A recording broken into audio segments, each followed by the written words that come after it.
আজকে একটু মাসিমণির সাথে গেছিলাম। মাসিমণির ডাক্তার দেখানোর ছিল আর আমার কিছু কেকের প্রোডাক্ট আনার ছিল।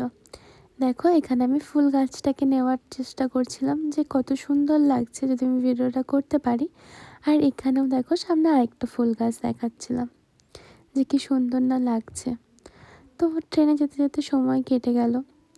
তো এই সময় নিয়ে না আমার মনে একটা কথা এসেছিলো, তো তোমাদের সাথে শেয়ার করি।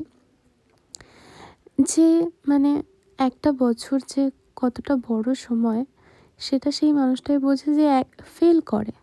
যে ফেল করে সে বোঝে যে একটা বছর কতটা কঠিন হতে পারে।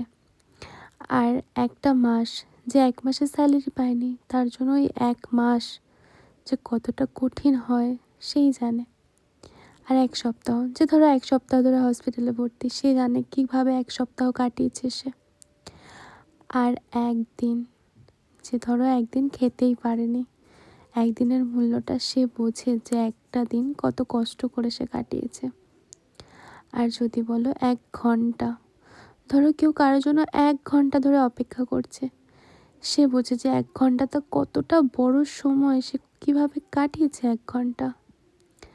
আর যদি বলো 1 মিনিট, যদি ধরো কেউ 1 মিনিটের জন্য একটা ট্রেন মিস করেছে, তাহলে তাকে জিজ্ঞেস করো যে 1 মিনিটের গুরুত্বটা কতটা।